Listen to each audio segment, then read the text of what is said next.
우리가 요한복음은 참 이 신약 성경 중에서도 주님의 발자취를 가장 많이 느낄 수 있는 그런 복음서인데, 지금 이 세례 요한이 앞서서 이제 예수님에 대해서 막 증거를 하고 마지막으로 뭐라고 말씀하시냐면은 그는 흥하여야 하겠고 나는 쇠하여야 하리라. 근데 요즘은 이게 좀 바뀐 것 같아요. 예수님은 쇠하시는 것 같고 사람들이 흥하는 것 같아요. 맞습니다. 주님을 외치고 주님 앞서서 주님을 소개하는 사람들은 원칙적으로는 세례 요한처럼 쇠하여야 되고 주님이 흥하셔야 돼요. 아멘. 근데 이 시대는 예수님 때문에 흥하는 사람들이 너무나 많아요. 그리고 예수님은 쇠하세요. 예수님 때문에 흥하는 사람들로 인해서 예수님의 이름이 세상 속에서 아주 가십거리가 되어버렸어요. 여러분들에 의해서 예수님이 흥하시고 우리는 죽는 것도 유익함이라. 아멘. 주님을 영화롭게 하시길 바랍니다. 아멘. 그래서 오늘 위로부터 오시는 이는 만물이 위에 계시고 그래요. 그러니까 이 말씀은 1장 10절에서도 그가 세상에 계셨으며 세상은 그로 말미암아 지은 바 되었을 때 세상이 그를 알지 못하였고 그래요. 그가 세상에 계셨으며 세상은 그로 말미암아 지은 바 되었으니 그래요. 그런데 또 1절에서부터 3절까지는 말씀이 또 창조했다고 그러지 않습니까? 근데 4절에서는 말씀 안에 생명이 있었으니 그래요. 그러니까 말씀 안에 생명 되시는 분이 예수 그리스도고, 그 말씀 안에 생명 되시는 분을 우리가 이제 그분이 사람들의 빛이라는 거예요. 그래서 그분이 우리에게 비춰주셔야지만 우리의 어둠이 드러난다는 거예요. 그런데 어둠이 한 번도 드러나 본 적이 없는 상태에서 계속 믿는다 할 때에는 자기는 믿는데 주님은 모르시는 거예요. 그래서 우리 강 집사님이 36절의 말씀 중에 아들을 믿는 자 그래요. 아들을 믿는다. 여러분들 아들을 믿는다라는 의미는 예수를 믿는다라고 똑같은 말이죠. 그런데 우리는 믿습니까? 그러면 다 믿는다고 그러죠. 안 믿는다고 하는 사람은 저 교회 안 다니고 불신자들이 안 믿는다고 그러지, 교회 문턱을 들락날락 거리는 모든 분들은 다 예수를 믿는다고 그래요. 그런데 믿는다라고 하는데 이 말씀 안에 이 36절에서는 아들을 순종치 아니하는 자는, 이건 믿지 않는 자를 순종치 아니하는 자라는 거예요. 그러면 여기서 믿는 자라는 의미는 순종하는 자라는 거예요. 순종하는 자. 뭐에 대해서 순종하죠? 주의 말씀에 대해서 순종한다는 거예요. 그러니까 순종하는 자와 안 하는 자가 있어요. 그럼 순종이라는 의미를 또 다시 구체적으로 생각을 한다면, 자, 요한복음 12장 26절을 한번 보시기 바랍니다. 순종이라는 의미에서 요한복음 12장 26절은 어떻게 말씀하고 있는가? 자, 같이 한번 읽겠습니다. 시작. 사람이 나를 섬기려면 나를 따르라.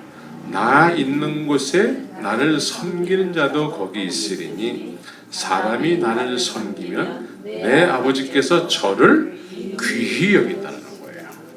이게 지금 믿는 거라는 거예요. 이게 순종이거든요.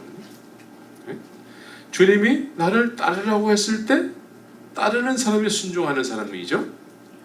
따르라고 했을 때 나 바쁜데요. 할 일이 많아요. 네. 다른 사람한테 알아보세요. 이러고 말은 믿는다고 하지만 실제적으로 안 따라. 그러면 안 믿는 거라는 거예요. 네. 근데 우리는 믿는다라는 의미를 아무렇게나 우리가 살아도 예수님을 내가 믿는다라고 말로 표현하면은 다 믿는 거라고 스스로 생각한다라는 거예요.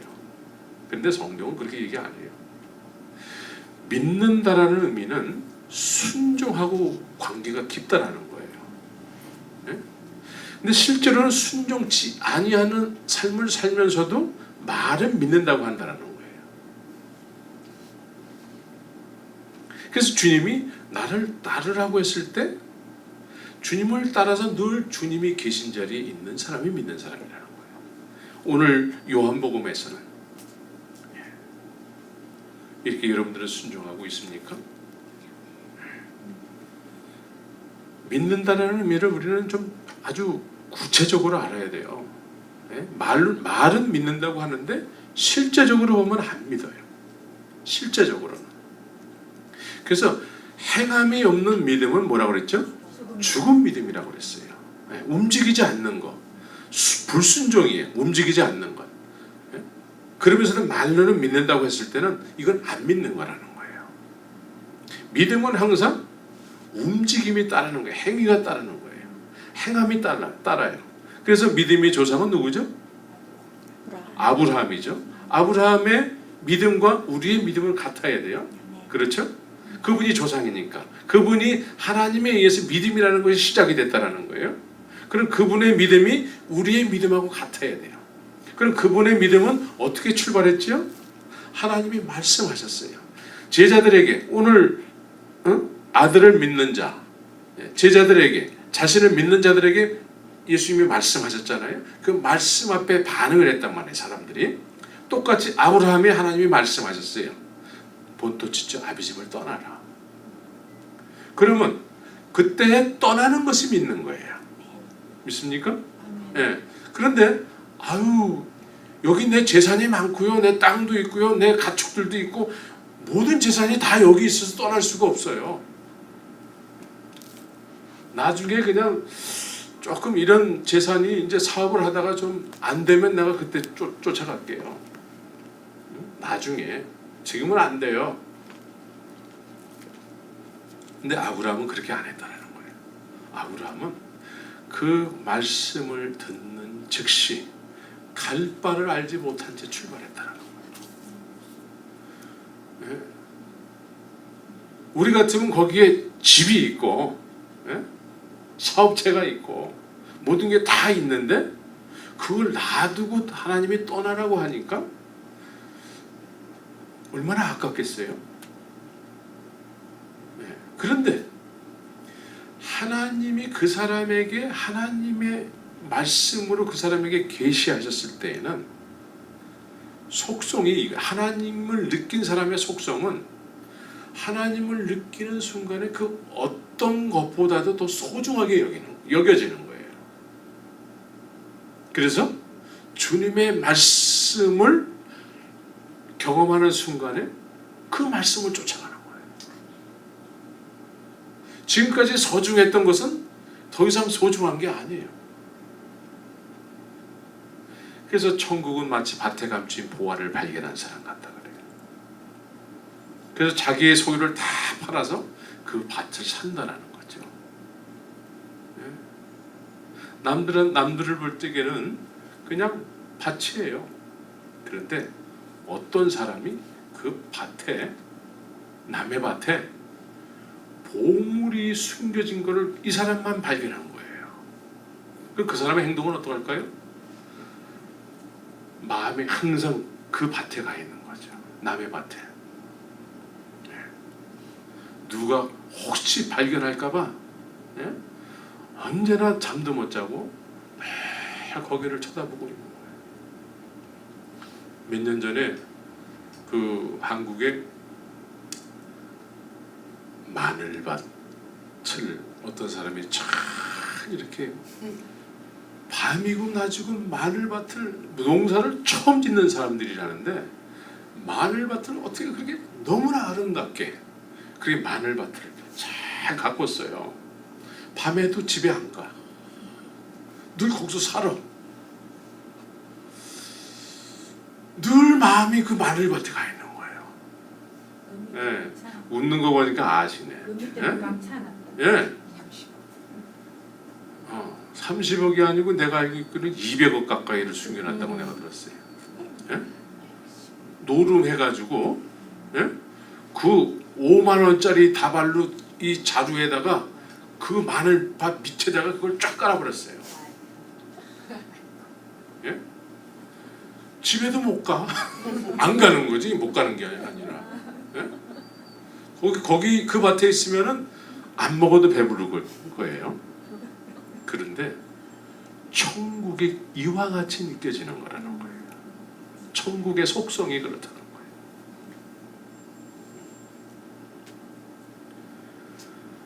그래서 하나님을 느끼는 순간에 지금까지 소중하게 여겼던 것은 더 이상 소중한 게 아니에요. 그래서 그 말씀을 쫓아가는 거예요.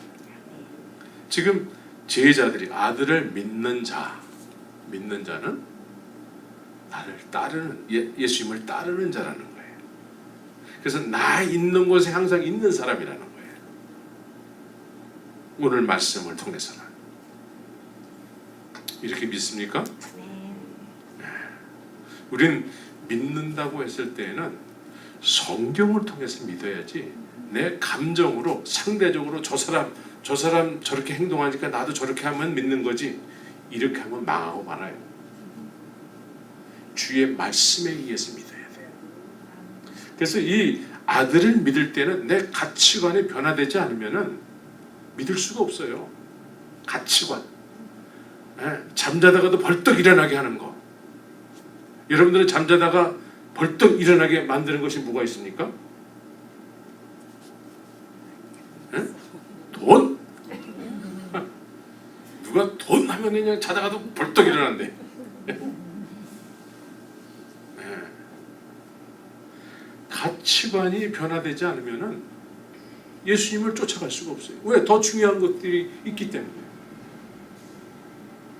그래서 많은 사람들이 근심을 하고 부자 청년은 영생을 얻으려면 어떻게 해야 됩니까? 했을 때에 네가 율법을 지켰느냐? 어렸을 때부터 다 지켰다고 그러잖아. 한 가지 부족한 것이 있는데 네가 소유한 것을 다 필요한 사람들에게 나눠주고 너는 나를 따르라고 그러잖아요. 그러니까 이 부자 청년이 지금 예수님을 따라가는 것이 믿는 거잖아요. 그런데 소중하게 여기는 것들이 많기 때문에 근심하고서는 예수님 혼자 가시게 하고 자기는 자기 갈 길을 간다는 거예요. 네. 그래서 가치관이 변화되지 않으면 예수님을 결코 쫓아갈 수가 없어요. 그래서 말씀에 의해서 우리가 정말 믿는 사람이 돼야 돼요. 네. 그래서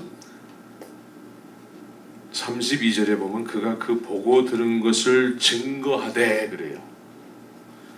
그의 증거를 받는 이가 없도다 그래요. 네? 왜 받을 수가 없을까요? 네? 왜 받을 수 없을까요? 네. 받을 수가 없는 것이 올드 부대이기 때문에 그래요. 올드 부대.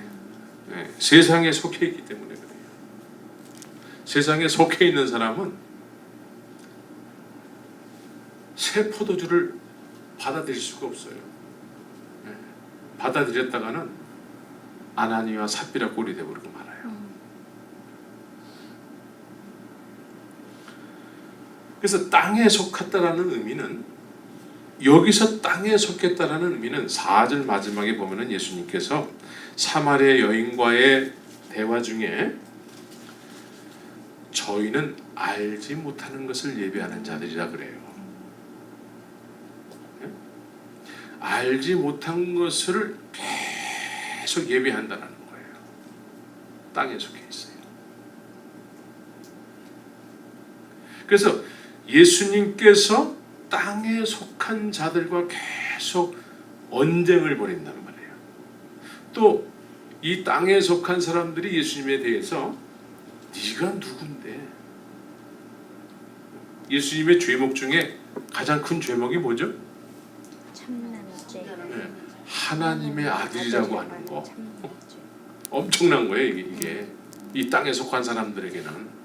그리고 자신들은 지금 땅에 속했기 때문에 46년 동안 세운 성전이 생명보다 더 귀하게 여기는 거예요. 그런데 그거를 다 무너뜨려 버리겠다는 거죠, 예수님께서. 네? 그러니 얼마나 이 참남한 죄입니까? 네? 그래서 이 땅에 속한 사람들은 예수님을 받아들일 수가 없는 거예요. 네. 알지 못하는 것을 그러면서 아주 귀한 것처럼 그렇게 사람들에게 인식하고 그 행동을 하게끔 자꾸 하는 거예요.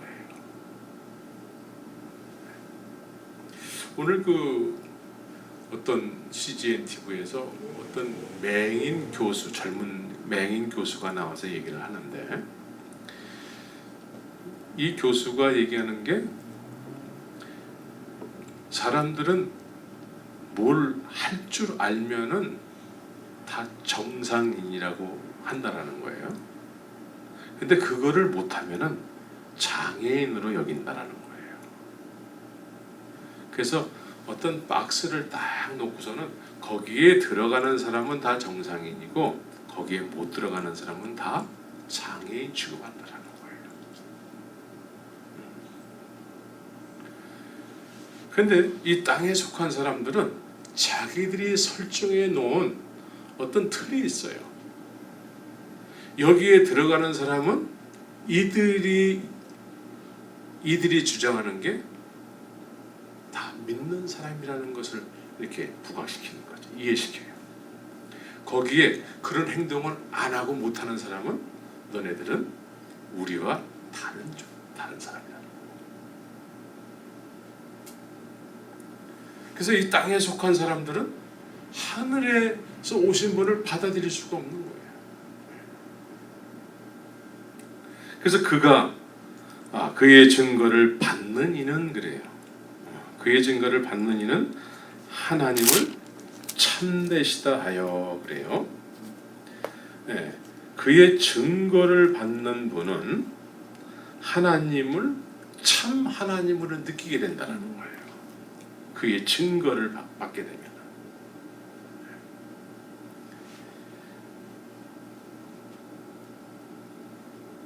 그래서 참된 하나님으로 믿게 되는 순간에, 알게 되는 순간에 지금 뭐라고 말씀하냐면 여기서 인천는이라 그래요. 인천는이라. 이는 뭐죠? 도장을 찍는다라는 거예요. 도장을 찍는다는 의미는 너는 내 것이라는 거예요.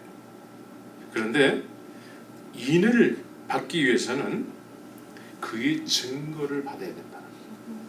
그의 증거.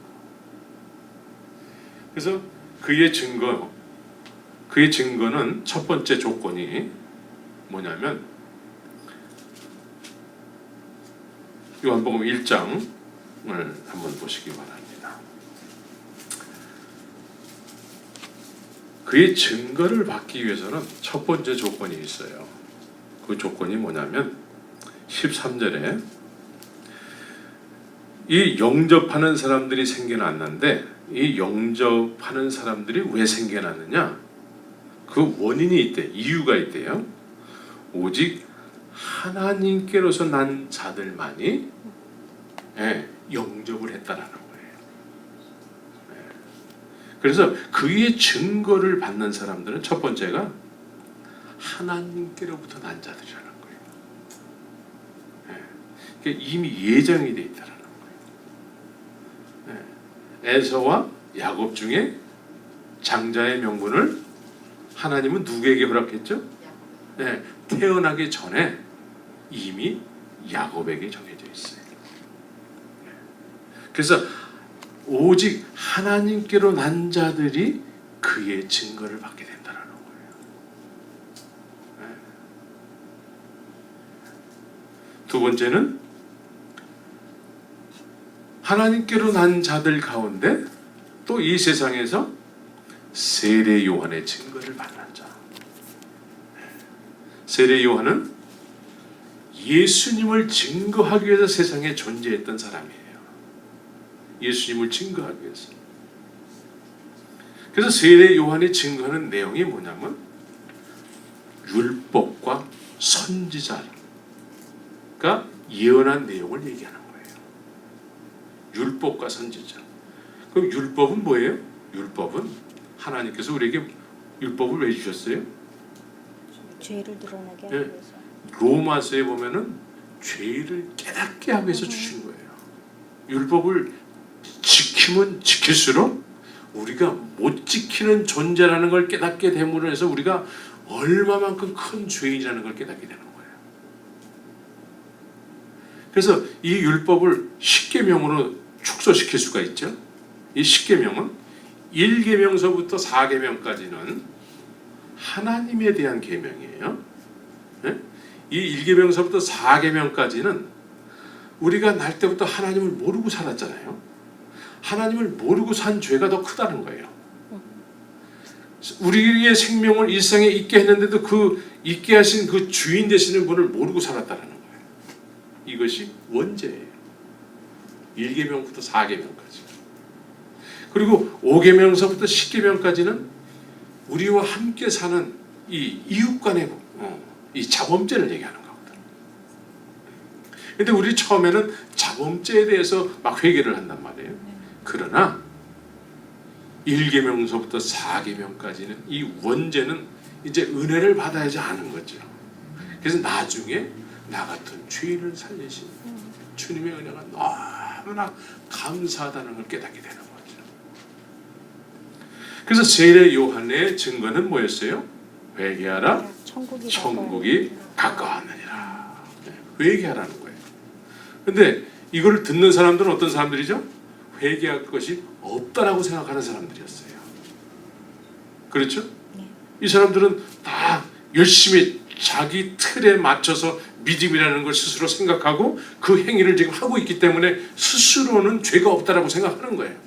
오늘날도 비슷해요. 오늘날도. 그런데 이런 사람들에게 세례 요한이 회개하라는 거예요. 회개하라. 오늘날 믿음이라고 생각하는 많은 어떤 어떤 그 개념 중에 사람들은 이렇게 생각을 한다고요.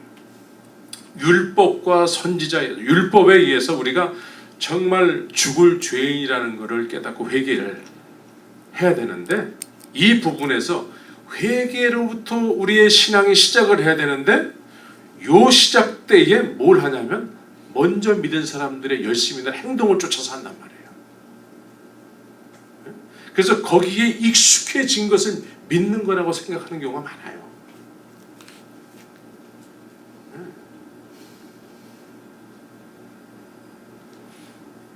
그래서 세례 요한의 증거를 통해서 정말 회개함으로 인해서 천국에 가까웠다는 걸 깨달은 사람. 선교제 가면은 이제 막 병이 고쳐지고 막 이런 막 성령의 역사가 많이 있다라는 얘기를 많이 듣잖아요. 예. 막 병이 막 고쳐져요. 예? 기도하고 막 병이 고쳐지고 막 그래요. 저도 했어요. 예? 그런데 어쨌든 하나님의 은혜가 임했으면은 뭘 통과해야 될까요? 예? 말씀에 의하지 않으면은 믿음이 출발이 안 돼요. 말씀은 율법과 선지자예요. 병 고쳤다고 회개 잘 안 해요. 병 고침을 받았다고 그게 전부인 줄 알고 막 그것만 쫓아가거든요. 그런데 진짜 믿음은 세례 요한이 외쳤던 거, 율법과 선지자를 통해서 우리가 주님을 경험하게 되는 거죠. 그래서 천국이 가까웠다 그러잖아요.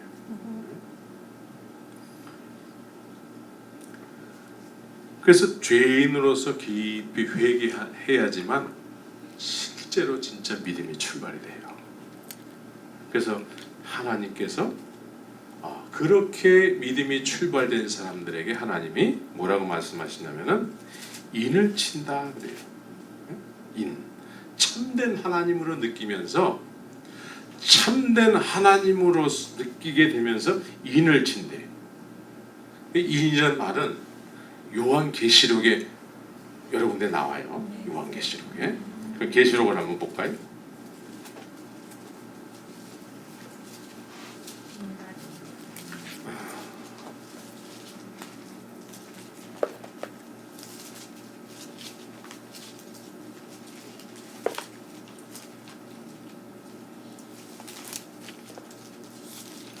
칠 7장을 한번 보시기 바래요. 7장.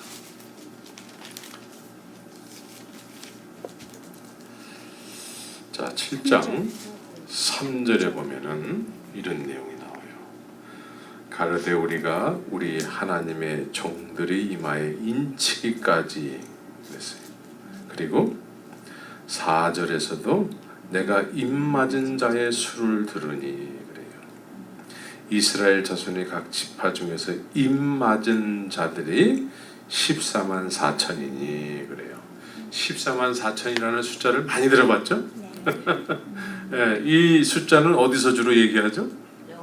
네, 여호와의 증인, 뭐 신천지, 뭐 이단은 이거를 늘 주 무기 삼아 가지고 얘기를 해요.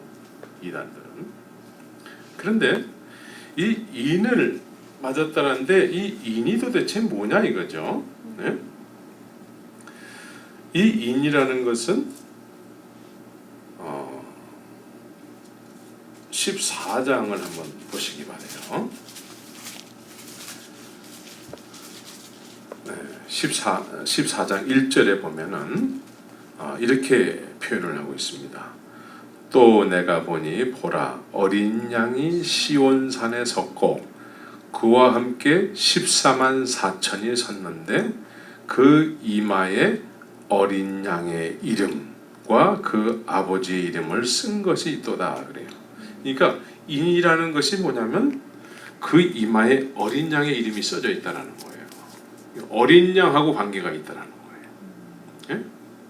그런데 이 어린 양의 이름을 쓰인 사람들은 어떻게 되어 있냐면은 14장 4절에서 이 사람들은 여자로 더불어 더럽히지 아니하고 정절이 있는 자라 어린 양이 어디로 인도하든지 따라가는 자며 그래요. 사람 가운데서 구속을 받아 처음 익은 열매로 하나님과 어린 양에 속한 자들이니 그 입에 거짓말이 없고 흠이 없는 자들이라 그래요. 이 입맞은 사람들의 모습이라는 거예요. 그러니까 어린 양이 어디로 인도하든지 따라가는 자리예요. 오늘 아까 믿는 거에 대해서 말씀했잖아요. 예? 그러니까 예수님이 가신 길을 쫓아가는 사람이라는 거예요. 그래서 이것이 인쳐져 있다는 하나님이 인을 쳤다라는 거예요. 그러면 구원이라는 것은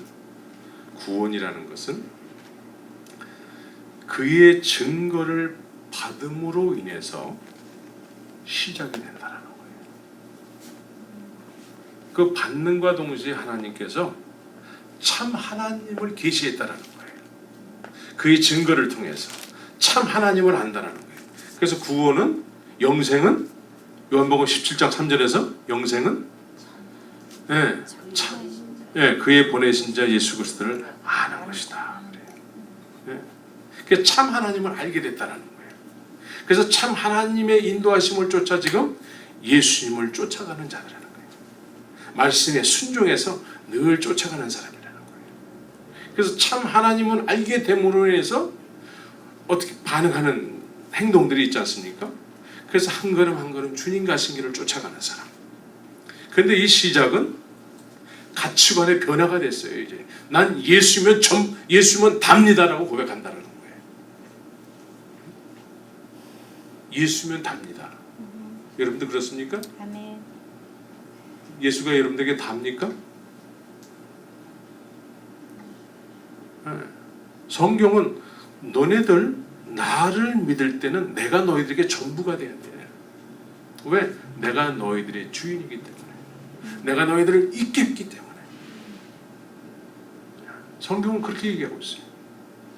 근데 이런 얘기하면 오늘날 부담스러워요. 쉽게 그냥 축복 얘기를 좀 많이 해주세요.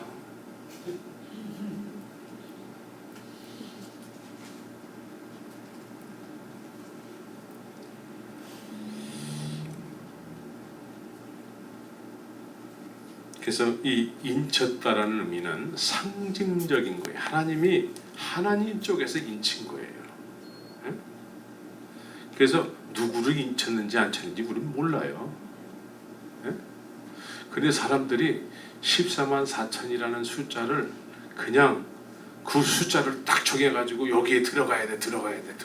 누가 들어가는지 안 들어가는지 몰라. 자기들도 몰라. 그러니까 계속 지금까지 써먹는 거예요. 예? 지금까지 써먹잖아요. 예? 그리고 그들은 전도를 하지 말아야 돼요. 경쟁자 하나 더 만드는 거니까. 그렇지. 예, 맞습니다. 어서 오세요. 예. 그래서 우리가 이 인쳤다라는 의미는 하나님이 그의 증거를 받는 사람에게 참 하나님 되심을 느끼게 해주면서 계시해 주시면서 그때 이미 인친다라는 거예요. 그래서 구원이라는 것은 하나님으로부터 오는 선물이잖아요. 내 행위로 인해서 내가 만드는 것이 아니고 나에게 주어지는, 그의 증거를 받을 때 그것이 나에게 주어지는 거예요. 그래서 그의 증거를 통해서 인도함을 받아서 계속 가는 사람. 그래서 예수님이 내가 길이라고 얘기했어요. 그래서 나를 따르라고 했을 때는 그 길을 쫓아서 가는 거예요. 그 길을 쫓아서 계속 가면 어디가 될까요? 네. 그런데 이미 천국을 우리에게 이미 허락했단 말이죠. 네? 죽은 다음에나 가는 천국이 아니라 지금 이 세상에서 천국은 이런 거야라고 계속 천국의 속성에 대해서 우리에게 계속 말씀했다는 거예요. 그래서 이 세상에서 우리가 이미 맛을 조금 봤어요. 그래서 그것을 소망하면서 그것을 향해서 가는 거예요. 근데 그것을 향해서 길을 열어놓으신 분이 누구죠? 예수님이에요. 그래서 그 길을 쫓아가는 거예요. 그래서 나를 믿는 자는 나를 따르라. 그래서 예수님 가신 길을 쫓아가면은 거기가 천국이죠. 그래서 쫓아가다가 죽으면 죽어도 산다 그래요. 네. 천국은 죽음이라는 게 없잖아요.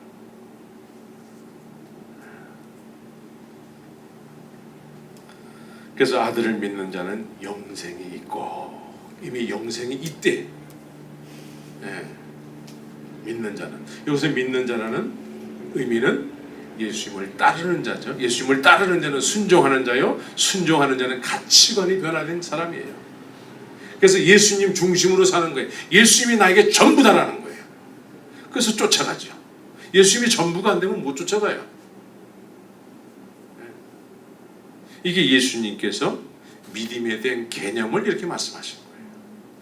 성경이. 이렇게 여러분들 믿음이라는 개념을 이렇게 이해하고 있었습니까? 제 말이 틀릴까요? 예, 맞죠? 예, 맞단 말이에요. 그래서 우리는 이 길을 가야 돼요. 그래서 예수님은 구원 얻는 자가 적으니까 제자들이 물어봐요. 누가복음에서. 그렇게 예수님이 뭐라고 대답하죠? 좁은 문으로 들어가기를 힘쓰라 그래요. 좁은 문으로. 넓은 문이 아니고 좁은 문이래. 좁은 길이래.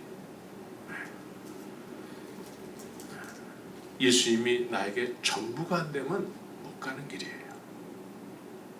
그래서 4장은 이 사마리아 여인에게 내가 너에게 전부가 되길 원한다는 거예요. 이 여인은 지금 자신이 뭘 구하는지도 몰라요. 뭘 구하는지도 몰라. 그냥 열심히 뭘 구하긴 구했는데 예수님이 하도 답답하니까 뭐라고 말씀하세요? 10절에서 예수께서 대답하여 가라사대 내가 만약 하나님의 선물과 또 내게 물 좀 달라는 이가 누구인지 알았다면 네가 그에게 구하였을 것이오. 그래.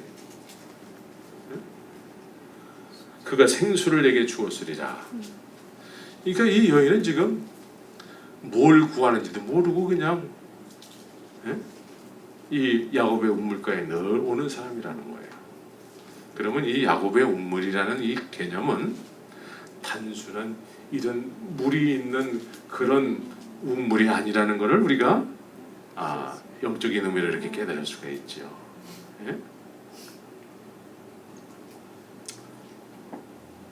그래서 이 여인도 이 우물가에서 예수님에게 이렇게 얘기한단 말이에요. 당신이 야곱보다 더 크니까 이렇게 물어봐요. 이게 우물가에서 할 소리입니까? 이건 우물가에서 할 소리가 아니에요.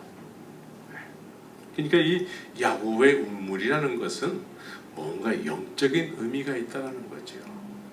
또 예수님께서는 많은 경우에 비유로 많이 말씀하셨어요. 왜 비유로 말씀하셨을까요? 왜? 비유로 왜 말씀하셨죠? 저들이 알아듣고 깨달을까 봐. 아니 우리 알아듣기 쉽게 그냥 막 이렇게 풀어서 말씀해 주시면 우리가 얼마나 아멘하면서 얼마나 많이 깨달음을 얻겠어요. 그런데 아멘을 하지 못하게 하기 위해서라는 거예요.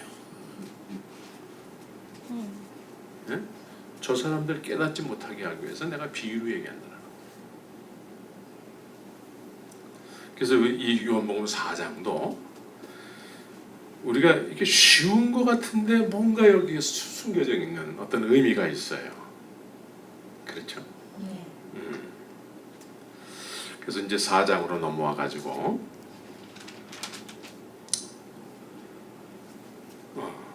이 4장으로 넘어가기 전에 34절에서 3장 34절에서 하나님의 보내신 이는 하나님의 말씀을 하나니 이는 하나님의 성령을 한량없이 주심이니라 그래요. 성령 충만하면은 무슨 일이 일어날까요? 성령 충만은요 하나님의 말씀을 하는 거예요.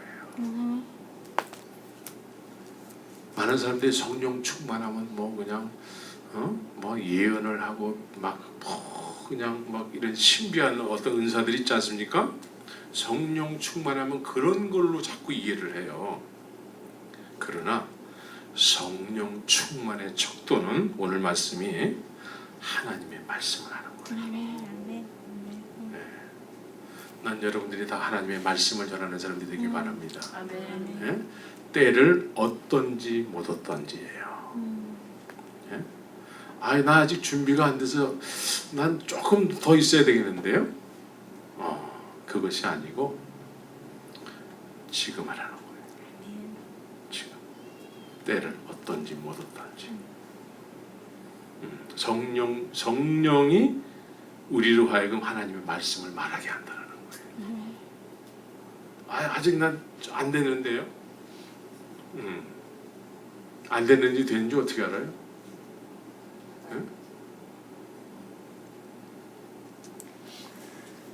주님께서 이제 출애굽 시켜가지고 홍해를 건너게 하잖아요. 홍해는 하나님이 일방적으로 갈라줬어요. 일방적으로 모세를 통해서.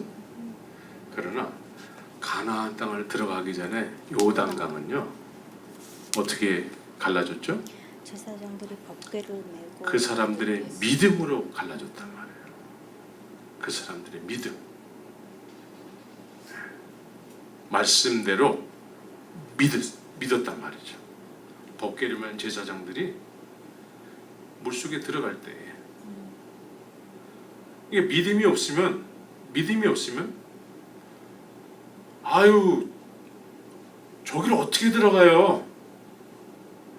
우리 보고 죽으란 말이에요? 아직 때가 안 됐어요. 아예 못해요 우리는. 그러면 아무리 가나안 땅이 저 건너편이지만 못 들어가는 거예요. 그러나 지금까지 광야에서 경험했던 여러 가지 하나님을 경험함으로 인해서 주님이 말씀하셨으니까 때를 어떤지 못 어떤지 너는 주의 말씀을 전파하라. 그러니까 법궤를 메고 그냥 지금까지 경험했던 하나님을 의지하고 그 말씀에 의지해서 제사장들이 들어가는 거예요. 그러니까 죽으면 사는 거예요. 그러니까 들어가니까 이게 쫙 갈라지거든.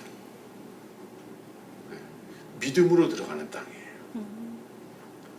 그러니까 믿음으로 내가 주의 말씀을 전할 때에 누가 하지요? 성령이 하시는 거예요. 그런데 나는 아직 안 된 것 같아. 나는 아직 안 된 것 같아. 그러면은 그 안 된 것 같은 것이 언제까지 갈까요? 죽을 때까지. 죽을 때까지 가는 거예요. 이때라 이때라 이때예요. 이때. 이때 주께서 너와 함께함이라. 믿는 자는 예수님을 쫓아가지만 지금 예수님은 눈에 안 보이잖아요. 그러니까 우리가 주의 말씀에 순종할 적에 주님이 우리와 함께 하시는 거예요. 그러면 내가 주님을 지금 눈에 안 보이기 때문에 쫓아가는지 안 쫓아가는지 모르지만 이 말씀에 순종해서 내가 있는 자리에 또 주님이 함께 하세요. 그렇죠? 믿음의 사람들에게 내가 세상 끝나날까지 너희와 함께 하리라. 약속하셨어요. 약속을 어떻게 확인할 수 있을까요? 나와 함께 하시는 주님을? 아유, 나 아직 때가 안 되는데 준비가 안 됐어요. 그러면 죽을 때까지 확인 못해요. 죽을 때까지. 이때라. 그냥 법궤를 맨 제사장들이 그냥 요단강에 그냥 들어가는 것처럼 그냥 들어가는 거예요. 그럼 가르는 건 누가 갈라줘요? 주님이. 내가 갈라요? 아니요. 아니요. 주님이 갈라시는 거예요. 주님이 갈라시는 것을 여러분들이 경험하길 바랍니다. 아멘. 평생에 주님이 갈라시는 것을 한 번도 보지 못하고 죽는 사람처럼 그 슬픈 사람이 또 있을까? 우리 평생 주님을 믿는다고 평생을 살았는데도 주님이 그냥 가나안 땅에 들어가게 하시는 그 요단강 길목에서 다 왔다 갔다 하다가 그냥 죽으면은 그거 얼마나 슬퍼요. 요단강 갈라주는 거를 여러분들이 경험해야 되지 않겠어요? 이때라. 그래서 여러분들이 성령 충만함은 할게요. 충만하면 할게요. 언제 충만이 올까요? 언제 충만이 와요? 그리고 이제 충만함을 구한다고 그러면 어떻게 해야 돼요? 그러면 충만함을 구한다고 하면 충만해지려면 어떻게 해야 돼요? 구하라 주실 것이요. 근데 구하지도 않아. 그러면서 충만할 때 한대요. 구하지도 않으면서. 그러면 내가 충만치 않다라고 생각이 됐을 때에는 그럼 구해야죠. 구하고 그리고 믿음으로 나가는 거죠. 그래서 사도행전은 성령이 임하니까 사람들이 아유 아직 나 준비가 안 됐어요. 그랬나요? 성령이 임하니까 준비가 되고 안 되고 이거 따질 시간 겨를이 없어요. 그냥 무조건 나가는 거예요. 그냥 무조건. 네, 성령에 이끌려서. 그런 거 원하시는 거예요? 아니요. 네, 그러면 구해야죠. 네, 구해야 돼. 구하면 주실 것이요. 그랬어요. 네. 우리가 지금 앞으로 살아갈 날이 지금까지 산 날보다도 이제 아주 짧아요. 내 인생 속에서 이제는 정말 주님을 한번 깊이 경험하고 주님이 원하시는 삶을 우리가 한번 살다가 가야 되지 않겠습니까? 아멘. 그래서 요한복음 4장에 넘어와서는 예수의 제자를 삼고 세례 주는 것이 요한보다 많다 하는 말을 바리새인들이 들은 줄을 주께서 아신지라 그래요.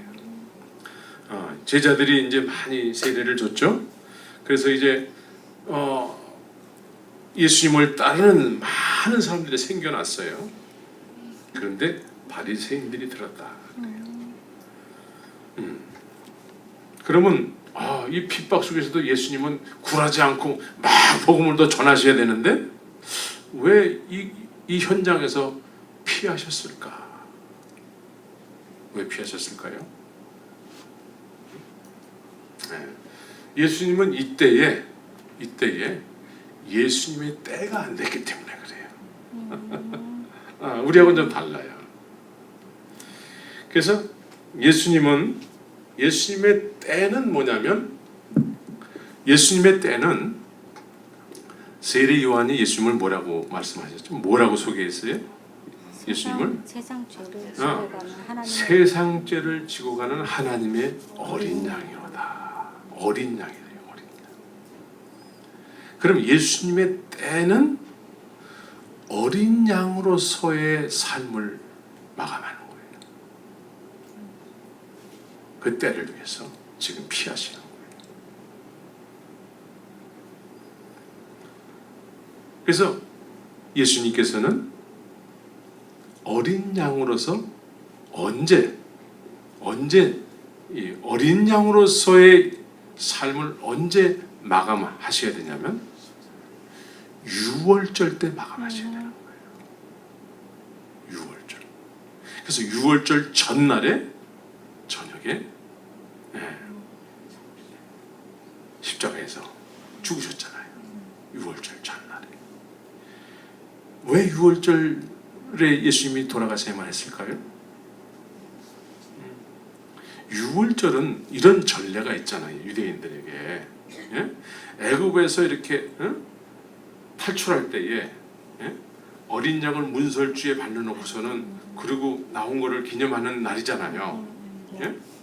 그래서 대대로 1년 된 양이나 송아지나 뭐 이런 양을 잡아가지고 자기의 죄를 그 양에게 1년 동안 진 죄를 그 양에게 전가를 하잖아요. 그래서 내가 죽어야 될 때에 이 어린 양을 죽여버리는 거거든요.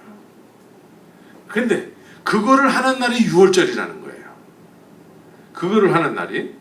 그런데 이 세상 죄를 지고 가는 하나님의 어린 양이 그 유월절에 십자가에서 죽으시는 거예요. 그래서 알파와 오메가 되시는 주님께서 이 세상의 과거와 현재와 미래의 모든 이 세상 죄를 유월절날 다 해결했다는 거예요. 아멘. 그래서 예수님은 이 자리에서 피하셔야 되는 거예요. 아직 내 때가 안 됐기 때문에. 그래서 지금 사마리아로 통행하여야 하겠는지라. 그러니까 이때에 사마리아는 여러분들이 다 아는 것대로 북이스라엘에 속한 지역이란 말이죠. 그래서 이 지역은 옛날에 여기가 다 섞여 버렸어요. 순수한 혈통이 아니에요. 그런데 여기에는 이스라엘의 뿌리가 여기 있어요. 뿌리가. 야곱이라는 사람이 여기서 바담 아람에서 삼촌집에서 20년 동안을 막 새 빠지게 고생해가지고 거기서 이제 뭘 좀 챙겨가지고 돌아온 곳이 세겜이란 말이에요. 세겜 땅. 창세기 33장 18절에서부터 20절을 보면 그 내용이 나와요. 봤다 말하면서 이렇게 돌아와가지고. 그래서 거기를 지금 이야기하는 거란 말이에요. 근데 운물이라는 말은 안 나와요, 구약 성경에. 그래서 야곱이라는 사람이 이제 이들의 어떤 이스라엘의 뿌리로서 시작한 곳이라는 거예요. 이 야곱의 운물이라는 것이. 그런데 지금 여기는 오염이 됐어요. 그래서 예루살렘에 있는 사람들은, 유대에 있는 사람들은 이 사마리아를 개처럼 치고 그랬단 말이에요. 그러나 거기에는 야곱이라는 그들의 그 믿음의 조상, 뿌리가 여기 있는 곳이거든요. 그런데 지금 이 사마리아 여인은 예수님에게 뭐라고 얘기하냐면, 유대인으로서 어찌하여 사마리아 여자 나에게 물을 달라 하냐, 왜 나한테 얘기를 하냐 이거예요.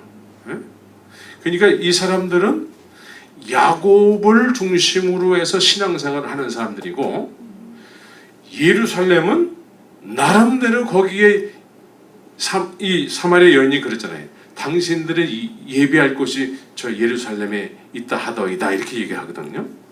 그러니까 서로 이게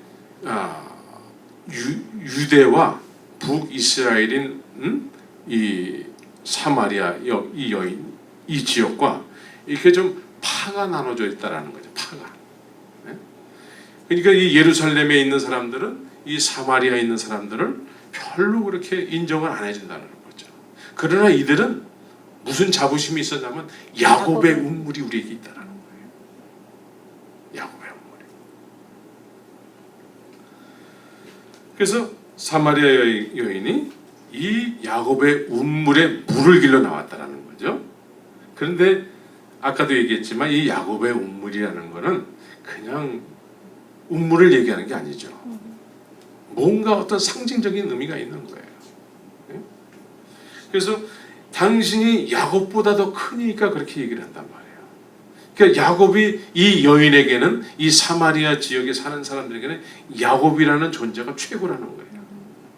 최고. 그래서 오늘도 그 야곱을 뿌리를 삼아서 신앙생활을 하고 있다는 거예요. 근데 예수님 편에서는 그거 열심히 해봐야 나올 게 없다라는 거예요. 그거 열심히 해봐야. 그래서 예수님께서 뭐라고 말씀하시냐면은, 네가 만일 하나님의 선물이라는 개념을 얘기해요. 하나님의 선물.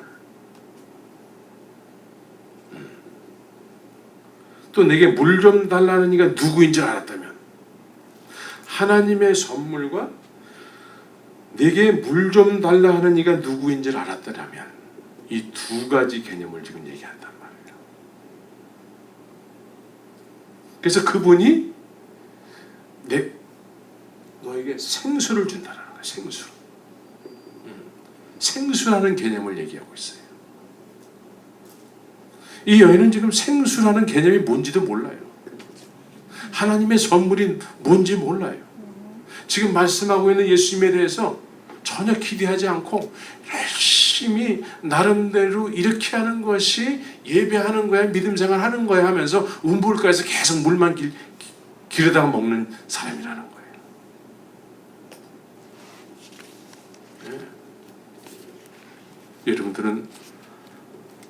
여러분들을 위해서 허락하신 하나님의 선물을 압니까? 네. 하나님의 선물을 아세요? 이게 구원이에요. 에베소서 2장 8절 9절은 뭐라고 말씀하고 있죠? 너희가 그 은혜를 인하여 믿음으로 말미암아 구원을 얻었나니 이는 너희에게서 난 것이 아니라 하나님의 선물이라 그래요. 선물. 네. 근데 지금 예수님께서 하나님의 선물이라는 말씀을 했다라는 거예요. 근데 이 여인은 지금 하나님의 선물이 뭔지 그런 개념조차도 없어요. 그냥 무조건 야곱의 운물이라는 곳에 와가지고 물만 길어가면은 그게 이들에게는 전부였다라는 거예요. 이런 의미에서 이 시대를 한번 이 말씀에 비춰본다면 우리는 신앙생활하면서 정말 생수를 마셔봤는가? 생수 보신 적 있어요? 생수. 네. 생수를 마시면 어떻게 된다고 그러죠? 네? 영원히 목이 마르지 않는데요. 영원히 여러분들 목이 말라요, 안 말라요?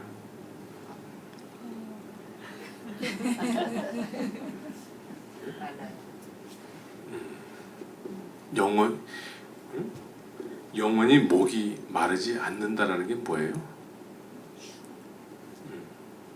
더 이상 다른 데서 진리를 추구하지 않아요. 예수 그리스도가 나에게 전부가 된다는 거예요. 이게 하나님이 나에게 허락하신 선물이에요. 이 선물 대신 예수님을 소유했습니까? 아멘. 그분이 여러분들에게 생수가 됐습니까? 아멘. 성경은 이렇게 얘기하고 있어요. 근데 우리는 많은 경우에 이 사마리아 여인처럼 야고보의 온물에서 그냥 그것만 마시면 다 되는 줄 알고 예배당만 열심히 다니는 경우가 많아요.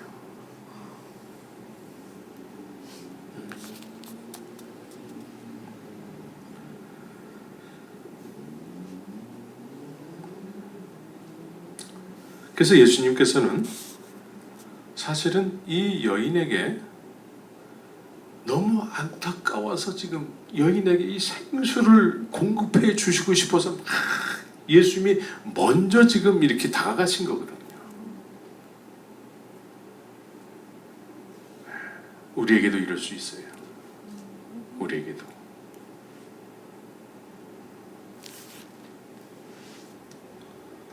생수를 마신 사람으로 사시길 바랍니다. 예? 하나님의 선물이 어떤 분인지를 우리가 인생을 통해서 경험하면은 아브라함은 본토 진짜 아비집을 떠나는 거예요. 제자들은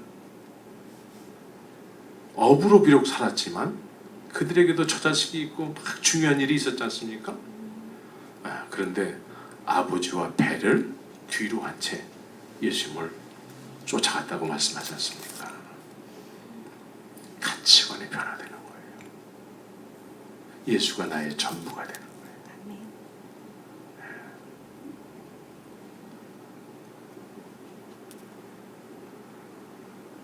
예수님이 이 여인하고 이렇게 대화를 할 수 있는 분명한 이유가 하나 또 있어요. 이렇게 얘기할 수 있는 어떤 그런 상황이 된 것은 자, 제자들은 이때 어디 가 있었죠? 마을로 들어가서 먹을 것을 사러 갔어요. 제자들 8절에 보면은 이는 제자들이 먹을 것을 사러 동네에 들어갔습니다. 그래요. 제자들은 예수님이 전부이면서 그렇게 예수님을 쫓았지만 이 제자들은 항상 먹을 것을 어떤 그런 육신적인 어떤 그런 것을 쫓았다라는 거죠. 그래서 이 육신적인 믿음의 사람들이기 때문에 언제나 말과 행동이 달라요. 말과 행동이. 조금 위로가 되죠. 말과 행동이 다른 것이 예수님께서 십자가에 죽으시겠다고 말씀하셨을 때에 내가 예수님 첫째는 그러지 마세요. 왜 우리를 떠나려고 하세요? 영원토록 우리하고 같이 계셔야지. 죽는 자리에 가실지라도 우리가 같이 동행해야죠. 네, 같이 동행해야죠. 이렇게 말로 했잖아요. 그런데 실제로 그 자리에 가니까 거기 있을 수가 없어요. 죽음의 자리에 갈 수가 없어요. 그것도 큰 어떤 위협의 세력들에 의해서 도망간 것이 아니고 조그마한 계집아이가 그때 예수님 집회할 때 그 옆에 있었던 사람이네. 조용해. 네? 네? 맞아요. 이거 베드로가 그렇게 큰 소리로 얘기하면 안 된다 이게. 근데 그냥 사람들이 다 쳐다보는 거야. 그러니까 그냥 막 응? 그냥 응? 예수님을 막 응? 부인하고 욕을 하면서 막 응? 나는 그런 사람이 아니야 이렇게 예수님을 부인했잖아요. 그러니까 말과 행동이 달라요. 근데 이 사람들이 만약에 이 자리에 있었다면 예수님과 이 사마리아 여인하고의 대화가 이루어질까요? 안 이루어져요. 아니 어떻게 저런 여자하고 예수님 아이 참 우리가 뭐가 됩니까?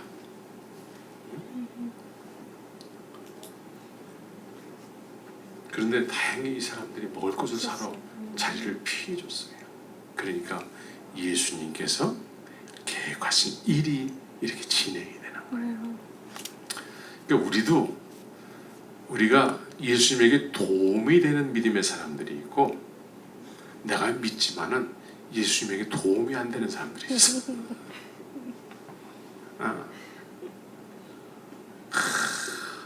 이 사람들 때문에 예수님이 의도하신 일이 잘 안 되는 거예요. 난 여러분들 모두가 예수님께 도움이 되는 사람들이 되길 바랍니다. 그래서 여러분들을 통해서 예수님의 사마리아 여인을 만났으면 좋겠어요. 여러분들 통해서 예수님께서 사마리아 여인을 만나게 된다면 여러분들은 어떤 처녀죠? 슬기로운 처녀가 되는 거예요. 슬기로운 처녀. 슬기로운 처녀는 항상 예수님이 신랑으로서 오실 때에 인도할 신부들이 늘 있는 거예요. 예수님이 오시면은 신랑이시잖아요. 예수님은 이 신랑 되시는 예수님을 항상 인도해 줄 수 있는 그런 신부들이 늘 명단에 다 있는 거예요. 그래서 언제든지 그 사람한테 가가지고 막 복음을 얘기하면은 신랑 되신 예수님께서 오셔서 역사를 하시는 거예요. 그래서 결혼식이 이루어지는 거예요. 결혼식을 이루시는데 좀 쓰임을 받은 적이 있습니까?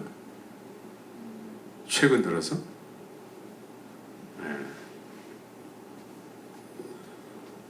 말씀을 이렇게 좀 이렇게 심도 있게 이렇게 묵상하다 보면은 우리가 자꾸 이렇게 기쁨이 넘쳐야 될 텐데 마음이 자꾸 이렇게 부담이 되고 또 때에 따라서는 괴롭기도 하고 이거 나 지금까지 뭐 한 거지?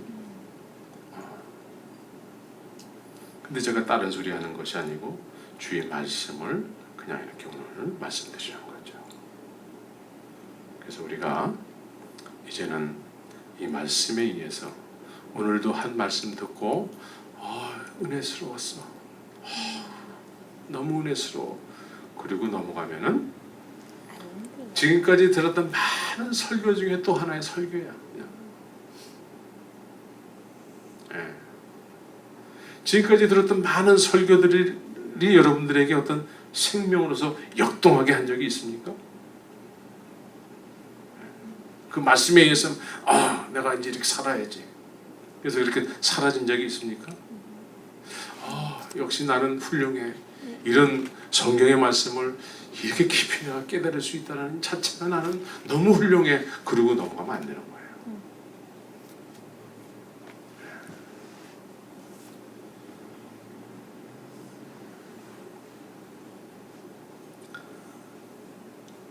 이제는 하나님의 선물을 받은 자로서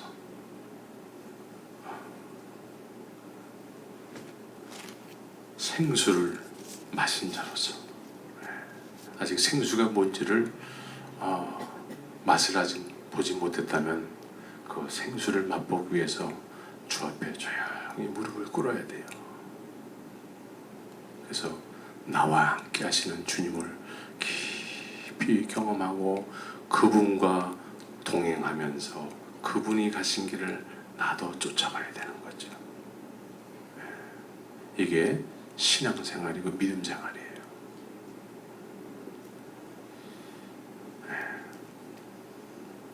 오늘 이 시간에는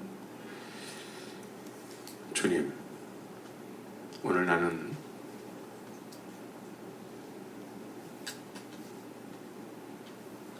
내가 사마리아 여인이군요. 나는 지금까지 믿는다고 했지만 뭘 믿는지 하여튼 믿기는 믿어왔는데 내가 생수를 맛본 적이 제 인생의 기억 속에 없고 또 그리스도를 인격적으로 나에게 말씀하시는 예수 그리스도 그분의 얘기를 내가 한 번도 들어본 적이 없군요. 성령님, 이대로 내 인생이 끝나지 않게 하시고 남은 인생을 통해서 주님과 동행하는 것이 무엇인지를 깊이 깨닫게 해주시옵소서. 우리 같이 한번 기도하며 나갑시다. 그래서 오늘 영생하도록 솟아나는 생수에 의해서 여러분들이 정말 생명이 넘치는 그런 신앙생활을 하시기 바랍니다.